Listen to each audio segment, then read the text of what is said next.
네, 오늘은 하나님의 자비가 분노를 덮다, 이런 제목으로 하나님 말씀 증거하겠습니다. 오늘 요나서의 마지막입니다. 은혜로 지금까지 왔습니다. 오늘은 요나서의 전체 이야기를 다시 한번 돌아가서 처음부터 보면서 마지막 말씀까지 말씀을 증거하겠습니다. 5분 정도 길 수 있습니다. 양해 부탁드리겠습니다. 니느웨로 가서 하나님의 말씀을 외치라. 요나가 하나님께 받은 사명이었습니다. 그러나 요나는 이 사명이 못마땅하여 하나님의 얼굴을 피하여 다시스로 도망하게 됩니다. 달아나면 자신의 뜻대로 될 줄 알았습니다. 그러나 그것은 요나의 착각이었고 오산이었습니다. 온 우주에 충만하신 하나님은 요나가 어디로 달아나든 어느 곳에 숨어있든 그곳에 이미 계셨습니다. 하나님은요, 우리의 삶의 자리를 아십니다. 저는 잊을 수 없는 기억이 있습니다. 개척교회에서 사역을 할 때 저는 요나처럼 사명의 자리에서 도망친 경험이 있습니다. 이유가 어찌 되었든 저는 1년간 사역을 쉬면서 여기저기 교회를 떠돌아다니기 시작했습니다. 몇 주는 얼마나 편했는지 모르겠어요. 무거운 짐을 내려놓은 것 같았습니다. 그런데 시간이 갈수록 바다에漂流하는 벨처럼 영혼의 멀미가 오기 시작했습니다. 너무나 고통스러웠습니다. 그때였습니다. 모든 교회를 가는데 내 교회가 아닌 것 같았습니다. 한날 삼덕교에서 예배를 드리고 도망치듯 학교 기숙사로 향하는 버스 안이었습니다. 나이 많으신 할머니 한 분이요, 저에게 다가오시더니 카세트 테이프를 하나 건네주셨습니다. 그리고는 말씀하셨어요. 우리 교회 목사님 설교인데 꼭 한번 들어봐. 삼덕교회 권사님 같으셨습니다. 그리고 내리시면서요, 제 손에 또 하나를 꼭 쥐어주시는데 손을 펴보니까 꼬깃꼬깃 접은 10,000원짜리 지폐 한 장이었습니다. 제가 그 권사님이 내리고 뒷자리에서 한참을요 눈물을 훔쳤습니다. 나는 도망갔는데 하나님은 거기에 계셨습니다. 여전히 나를 보셨고 나를 여전히 찾으셨습니다. 버스 안에서 야곱처럼 돌담을 쌓을 수는 없었지만 저는 하나님 앞에 눈물로 마음의 돌담을 쌓았습니다. 사랑하는 여러분, 힘들어도요, 하나님의 얼굴을 날마다 배울 수 있는 그 사명의 자리가 가장 행복한 자리인 줄 믿습니다. 하나님의 얼굴을 피하여 도망가는 요나는 큰 풍랑이 이는 죽음의 바다에 던져졌습니다. 그러나 그 죽음의 바다에도 하나님은 계셨습니다. 하나님은 요나를 위해 이미 큰 물고기를 예비하셨습니다. 요나는 죽음까지 도망쳤지만 하나님은 죽음의 자리까지 찾아오셨습니다. 요나는 다시 찾으시는 하나님의 사랑 앞에 그제서야 비로소 회개하며 하나님 앞에 서게 되었습니다. 요나는 다시 주의 성전을 바라보며 하나님의 사명을 붙들겠다 다짐하는 사람이 되었습니다. 하나님은 요나에게 두 번째 기회를 허락하셨습니다. 은혜였습니다. 그는 니느웨로 갔고 하나님의 말씀을 선포하였습니다. 그러나 그 순종은요, 온전치 않았습니다. 3일 길을 하루만 걸었습니다. 그런데 놀라운 일이 펼쳐졌습니다. 니느웨의 모든 백성들이요, 하나님께 돌아오는 회개의 역사가 일어났던 것입니다. 하나님은 놀랍게 일하셨습니다. 저는 요나의 온전치 못한 순종, 니느웨의 크신 역사를 보면서 한 가지 묵상을 해보게 되었습니다. 사역에 있어서 핵심은 우리가 얼마나 잘하냐 못하냐가 아닙니다. 우리가 잘한다 생각하니 어떠한 일이 일어납니까? 교회를 오래 다녀도요, 사역 한번, 봉사 한번 제대로 못하는 사람이 많습니다. 잘 못할까 봐 엄두가 나지 않아서요, 사역조차 시작하지 못하는 거예요. 사역하다가 그만두는 사람도 많습니다. 왜요? 잘해야 한다는 생각 때문입니다. 능력 없고 부족한 자신을 보니 사역의 자리를 떠나는 것이 당연하다 생각합니다. 그러나 사역에 있어 잘하고 못하고는 크게 중요하지 않습니다. 정말 중요한 일은요, 그 일이 하나님이 말씀한 일인지, 그 말이 하나님의 입으로부터 나온 말씀인지, 그것이 중요한 줄 믿습니다. 만약 그 일이 하나님으로부터 나왔다면 우리의 온전치 못한 순종이라도 하나님은요, 크게 역사하시는 줄 믿습니다. 요나를 만났던 니느웨 사람을 한번 생각해 보십시오. 니느웨에서 요나를 만났던 그 시간이 얼마쯤 될까요? 요나가 증거했던 메시지는요, 짧은 한 문장이었습니다. 40일이 지나면 니느웨가 무너지리라. 요 한마디를 듣고 지나가는 그 순간의 만남이요, 얼마나 되었을까요? 아마 1, 2분이 들지 않았을까요? 그러나 그 말을 듣는 자마다 금식을 선포하고요, 베옷을 입고 제2에 앉아 악한 길에서 떠나는 놀라운 역사가 일어났습니다.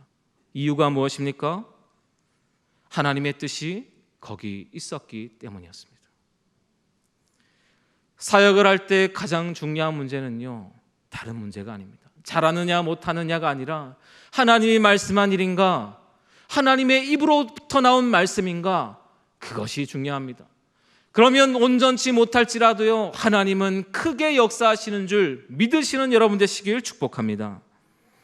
여러분, 우리의 삶에도 바뀌지 않는 니느웨 같은 문제가 있습니다. 남편이, 자식이 니느웨일 수 있습니다.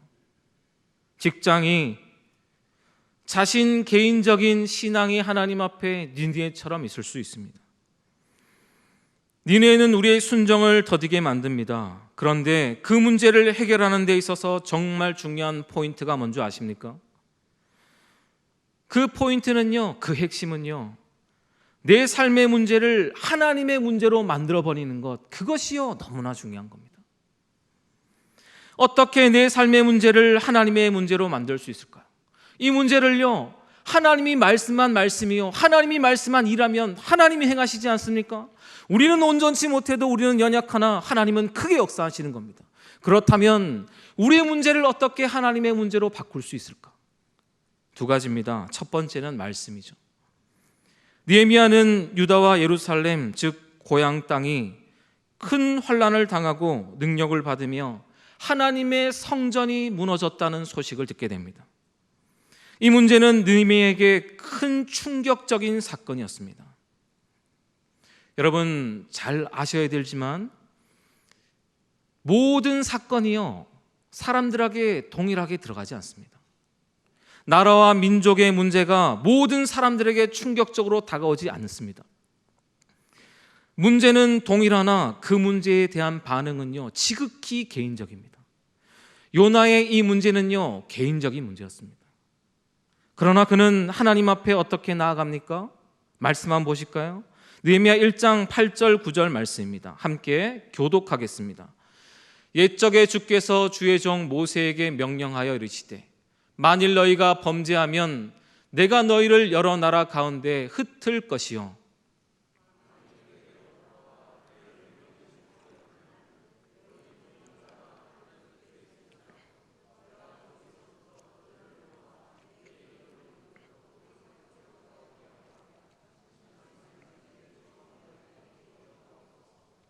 아멘. 느헤미야는요, 하나님의 언약의 말씀에 자신의 문제를요 걸어버립니다. 하나님, 모세를 통해서 그때 그 말 언약하셨잖아요. 하나님 기억하시죠? 그렇게 말하면서요, 하나님의 언약에 자신의 문제를 걸어버립니다. 그의 느헤미야는 어떻게 됐습니까? 형통했습니다. 하나님의 은혜를 입었습니다. 내 삶의 문제를 하나님의 문제로 만드는 방법, 말씀을 의지하는 겁니다. 문제가 있어도요, 계약서를 탁 내밀면요, 그 문제는 끝이 납니다. 아무런 시비, 내 땅이다 네 땅이다 말해도요, 계약서 내밀면 끝이 나는 거예요.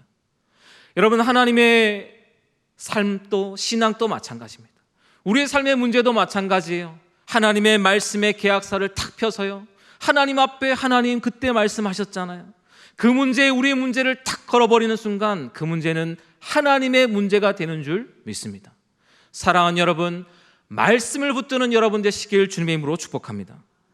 내 문제를 하나님의 문제로 만드는 두 번째 방법은 기도입니다. 우리 아이가요, 지난주 토요일부터 몸이 안 좋았습니다. 금요일까지, 엊그제죠, 금요일까지 5번이나 병원을요 계속 들락달락했습니다. 추석도요 너무 고통스럽게 보냈어요. 밤마다 새벽마다 울고 불고 울다가요 아이가 목이 다 쉬어버렸습니다. 제가 해줄 수 있는 것이요 아무것도 없었습니다. 근데 방에서요 기 맞고 누워있는데 잠이 오겠습니까? 애가 울면요 기가 막혔는데도요 그 소리가 어떻게 들리는지 일어나서 걱정하고 또 기도하고요 그것을 반복했었어요. 여러분, 하나님은 오죽하겠습니까? 우리의 삶에 문제가 가득하면 하나님 편히 쉬시겠습니까? 아니요, 하나님은 그럴 수 없습니다. 하나님은요 계속요 깨어서 우리를 위해 탄식하며 중보하시는 줄 믿습니다. 저는 기도 이야기를 할 때마다 한나 이야기를 자주 합니다. 한나는 불임으로 고통받았습니다. 지극히 개인적인 문제였습니다. 그러나 하나님 앞에 기도하였더니 어떻게 되었습니까? 한나의 문제가요 하나님의 문제가 되었습니다. 하나님은 기라렸듯이 한나를 통해서요 은혜를 주셨고 그 시대의 흑암을 밝히는 사무엘이라는 놀라운 자녀를 허락하신 줄 믿습니다. 한나는요 사무엘상 1장 27절을 통해서 이렇게 하나님 앞에 고백합니다. 말씀 함께 읽겠습니다. 시작.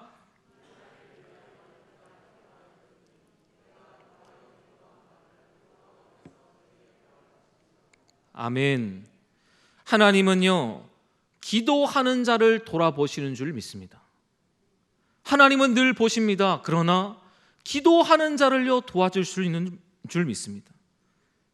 한나는 기도하였고 하나님은 한나를 돌아보셨습니다. 그녀는 3난 2녀의 축복을 얻게 되었습니다. 사랑하는 여러분, 우리가 기도하면요 하나님은 우리의 문제를 받으시고 자기 일처럼 처리하시되요 하나님의 더 큰 축복으로 응답하시는 줄 믿습니다. 하나님은 요나의 작은 순종을 통해 니느웨를 회개의 자리로 인도하셨고 재앙이 아니라 큰 구원을 허락하셨습니다. 사실 요나서의 이야기가 3장으로 맞춰도요 너무나 깔끔합니다. 그러나 오늘 하나님은요 요나의 4장의 이야기를 하십니다. 요나는 니느웨가 싫어서 다시스로 갔던 사람입니다. 그래서 회개하고도 하나님의 말씀을 증거하는데 대충 3일 길을 하루길만 가면서 증거하였습니다. 그런데 재미있는 것이 무엇인 줄 아십니까? 그렇게요 싫어서 증거했던 요나가 니느웨를 떠나지 않고 40일 동안 니느웨에 남아 있었다는 것입니다. 그 이유가 무엇일까요? 오늘 1절에서 3절 말씀을 보면요 그 이유가 기록되어 있습니다. 말씀을 읽지는 않겠습니다. 제가 요약하겠습니다. 조금은 불경스럽게 표현이 될 수 있다는 점을 이해해 주시면 좋겠습니다. 약속한 40일이 거의 다 되어 갔을 때쯤이었습니다. 잠복 근무하며 숨어서 니느웨가 어떻게 되는지를 지켜보고 있던 요나가요 분노하기 시작했습니다. 이유는 무엇입니까? 이유는요 분명합니다. 니느웨 사람들을 딱 보니까요 회개에 합당한 삶을 살아가고 있다는 것을요 니느웨가 보게 되었던 겁니다. 니느웨의 말씀을 전하라 했을 때 눈치를 금방 까고 도망갔던 요나가 지금 상황이 판단이 안 되겠습니까? 하나님의 말씀을요 대충 증거했는데요, 이 사람들이요 그 말을 전심으로 받아듣고요 자기의 삶을 송두리째 바꿔서 회개에 합당한 삶을 살아가고 있는 거예요. 요나가요 이 상황을 딱 보니까 지금 어떻게 흘러가는 상황인지 다 아는 거예요. 40일이 아직 되지 않았습니다. 그러나 요나는요 화내기 시작했어요. 하나님 앞에 분노의 기도를 올리기 시작했습니다. 어떻게 기도했을까요? 이 기도의 느낌이 굉장히 중요합니다. 2절 3절 하나님 앞에 기도하죠. 하나님 좀 보세요. 내가 이럴 줄 알고 고국에 있을 때 내가 안 간다 말했지 않습니까? 그래서 도망간 거 아니에요. 하나님 진짜 해도 너무하시네. 예 하나님 정말 자비롭고 대단히 인자하시네요. 자 이제 그만 나 확 쥐기 부숴. 이렇게 아마 요나는 기도했던 것 같습니다. 여러분, 우리는요 요나의 마음을 공감해 봐야 합니다. 그렇게 고난 당하고 어떻게 변하지 않았을까? 요나가 앗수르에 대해 품었던 억울함과 분노와 복수심과 적개심은요 우리가 상상하기 어렵습니다. 사자성어 중에 원철골수라는 사자성어가 있습니다.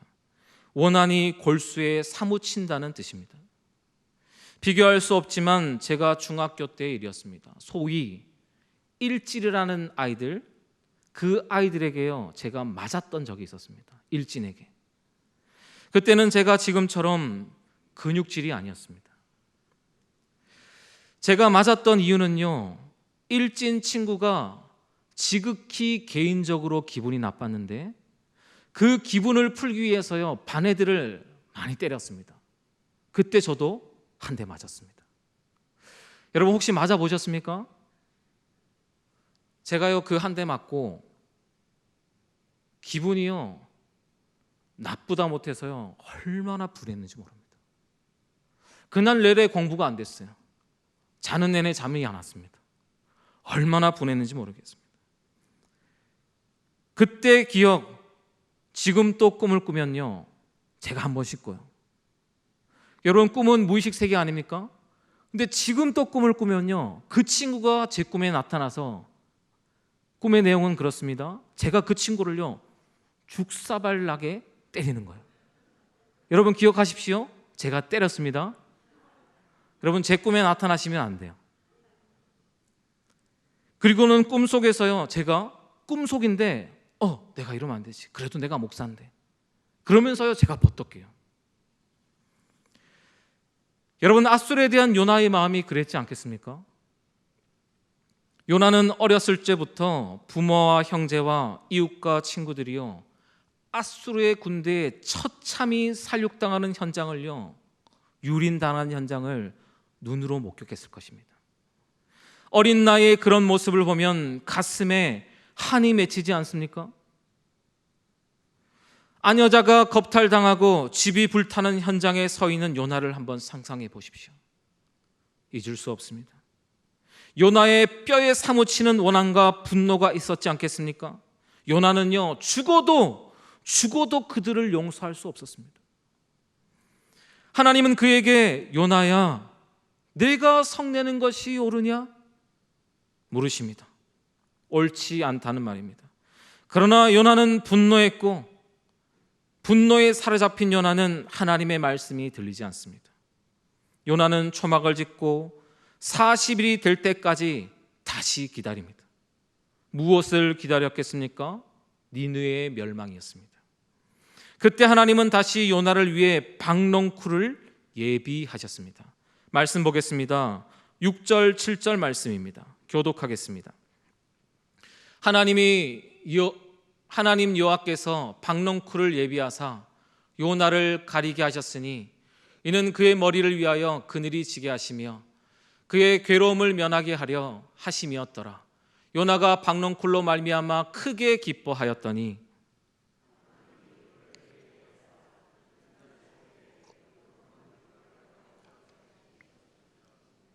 아멘. 가끔 어르신들이 여름에 시원한 자리 찾아가시면 그런 말 하지 않습니까? 야, 여기가 명당이네. 야, 여기가 천국이네. 그런 말씀을 하십니다. 더운 날씨, 자기가 심지도 키우지도 않았던 박농쿨이 갑자기 그늘을 만들어주니요, 요나가 마치 천국에 앉았던 것처럼 얼마나 기뻤던지 모릅니다. 그러나 하나님은 벌레를 예비하셨습니다. 박농쿨이 없어졌습니다. 8절, 하나님은 뜨거운 동풍도 예비하셨습니다. 얼마나 더웠던지요, 요나는 다시 성내며 죽기를 간구하였습니다.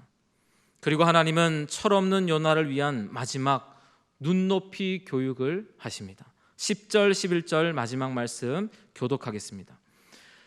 여호와께서 이르시되 내가 수고도 아니하였고 재배도 아니하였고 하룻밤에 났다가 하룻밤에 말라버린 이 박농쿨을 아꼈거든.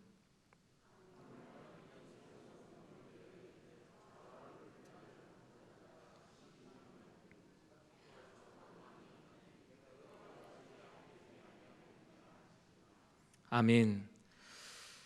여러분은 이제 한번 생각해 보십시오. 박농쿨 하나와 12만 명과 가축들, 어느 것이 더 중요하겠습니까? 박농쿨 하나에 기뻐하며 분노하였던 요나였습니다. 12만 명을 향한 하나님의 마음은 어떻겠습니까? 요나를 향한 하나님의 질문이었습니다. 눈높이 교육이었습니다. 그리고 요나의 이야기는 열린 결말로 끝나게 됩니다. 여러분, 요나는 어떠한 삶을 살아갔을까요? 요나의 이야기는 오늘날 우리에게 다양한 메시지를 던져줍니다. 하나님의 꿈은 온 세상을 향한 크고 원대하신 구원입니다. 부모가 자식을 보고 싶어 하듯 주님은 이 땅에요, 복음이 온전히 다 모든 땅 가운데 증거되어 자식을 만나보는 것이요, 주님의 간절한 소원입니다. 그것이 주님의 비전이요 꿈인 줄 믿습니다. 그러나 우리는 어떻게 살아갑니까? 혹시 요나처럼 살아가고 있지는 않습니까? 오직 자신만의 옳음을 추구하며 편협하고 독선적인 신앙을 갖고 있지는 않습니까? 나만 문제없고 나만 잘 되면 된다는 자기 중심적인 신앙으로 살아가고 있지는 않습니까? 개교회주의에 빠져서 그냥 그렇게 내 교회만 생각하고 교회 안에서만 신앙생활하는 그런 신앙의 삶을 살아가고 있지 않습니까? 세상의 유혹과 방탕에 빠져 죽어가는 12만 명, 손가락질하며 마치 당연한 것처럼 그들을 내버려 두며 그냥 그렇게 살아가고 있는 신앙은 아니겠습니까? 하나님에게는 너무나 소중한 12만 명을 바라보지 못하는 우리가 혹시 그러한 그리스도인 아닙니까? 박농굴처럼 말라버린 세상에 가치를 두고 그거 하나에 날마다 쫓아가고 기뻐하며 분노하며 염려하며 근심하며 살아가는, 마치 요나와 같이 살아가는 모습이 우리의 모습 아닙니까? 하나님의 사명은 취사 선택하며 순종하되 마음 없는 순종으로 쭉저기 같은 신앙생활을 하고 있지는 않습니까? 요나는요, 그러한 메시지를 우리에게 던져주고 있는 겁니다. 그리고 이 결말이요 열려 있는 거예요. 시작, 하나님은요 너희는 아직 순종하지 않았다 말씀하시면서 요나 1장의 말씀을 우리에게 주셨습니다. 그리고 끝을 마치면서요 하나님의 마음을 얘기하시고 열린 결말로 우리에게 들려주십니다. 여러분, 어떠한 선택을 하시면서 살아가시겠습니까? 이 땅에 오신 주님은요 요나 이야기를 말씀하셨습니다. 너무나도 중요한 요나의 핵심을 이야기하셨습니다. 누가복음 11장 29절 30절 말씀입니다. 함께 교독하겠습니다. 제가 먼저 읽습니다. 무리가 모였을 때 예수께서 말씀하시되 이 세대는 악한 세대라 표적을 구하되 요나의 표적밖에는 보일 표적이 없나니.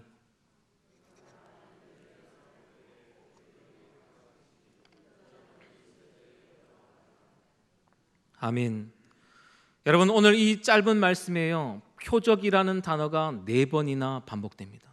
반복은 무엇입니까? 강조입니다. 중요하다는 말입니다. 주님은 악한 세대에 보여줄 표적이 요나의 표적밖에 없다 말씀하십니다. 하나님, 이거 주세요, 저거 주세요. 날마다 주고 또 주고 또 주고 또 줘도 또 부족하다고 말하는 이 시대의 그리스도인들에게 내가 너희들에게 들려줄 표적, 그 한 가지는 요나의 표적밖에 없다, 주님은 말씀하십니다. 여러분, 하나님은 요나를 니느웨의 어떠한 표적으로 삼으셨습니까? 그 표적은 원수된 자에게 요나를 보낸 표적입니다. 이것이요 바로 표적이었습니다. 니느웨는요 원수였습니다. 가지 못할 때였습니다. 가면 안 되는 곳이었습니다. 그러나 그곳에 요나를 끝까지 보내신 것이요 하나님의 표적이었습니다. 우리의 표적은 그리스도의 십자가 사랑밖에는 없습니다. 오늘날 표적은 어떻게 나타납니까? 자기를 부인하고 주님을 따르는 제자, 그런 그리스도인을 통해서 이 시대의 하나님의 표적은 드러날 줄 믿습니다. 우리는요 다른 것 봐서는 절대 변하지 않습니다. 여러분의 자녀요 공부 잘 시키고 대학 잘 보내고 취업 잘 시키고 결혼 잘해도요 절대 변하지 않습니다. 우리 인생의 진정한 변화는요 오직 예수 그리스도의 십자가 그 표적을 만날 때 우리의 삶이요 뿌리까지 송두리째 변하는 줄 믿습니다. 이제 말씀을 마치겠습니다. 한동안 나라가 아프면서 제게 가장 많이 했던 말은요, 우리 아이가 저에게 했던 말은 아빠 아니야, 아빠 아니야, 아빠 아니야, 그 말이었습니다. 나라가 울어서요 제가 탁 나가면요 소스라치게요 싫어하면서 아빠다 하면서 막 울고 불고 하는 거예요. 제가요 가슴이 막 무너지는 것 같았습니다. 저는 퇴근해서 탁 들어가면요 나라를 안고 아빠는 나라가 너무 좋아, 아빠는 나라가 너무 사랑스러워, 제가 그 말밖에 안 했거든요. 근데요 우리 아이가 저한테 아빠 아니야 얘기를 하는 거예요. 제가요 가슴이요 너무 아프고 눈물이 나는 거예요. 그러면서 하나님 아버지가 생각났습니다. 나라의 마음에 와닿게 사랑해 주고 싶은데요 그게요 쉽게 와닿지가 않는 거예요. 하나님을 생각하는데 하나님도 저에게 그렇겠구나 생각되었습니다. 하나님 아버지는요 아들 주신 사랑입니다. 늘 진심 아니겠습니까? 여러분, 하나님이 우리에게 거짓이 있었습니까? 아니요. 하나님은요 처음이나 나중이나 지금이나 늘 우리에게 전심이요 진심이십니다. 그런데 하나님의 그 사랑의 진심이요 우리의 마음에 잘 와닿지가 않는 거예요. 이 아들들이요 날마다 썩어질 박넝쿨 때문에 분노하고 염려하고 근심하며 또 그것에 달려가고, 하나님이 달려오시면 아빠 아니야? 그렇게 하고 있다는 것을 제가 알게 되었습니다. 로마서 5장 8절은 우리에게 말씀합니다. 우리가 아직 죄인 되었을 때 그리스도께서 우리를 위하여 죽으심으로 하나님께서 우리에 대한 자기의 사랑을 확증하셨느니라. 사랑하는 여러분, 하나님 사랑을 만나야 우리의 인생이 변하고 우리의 신앙이 행복하고 우리의 삶이 바른 줄 믿습니다. 십자가 그 사랑을 만나는 복된 은혜가 있길 주님의 이름으로 축복합니다.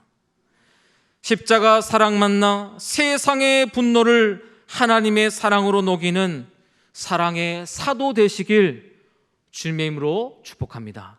아멘.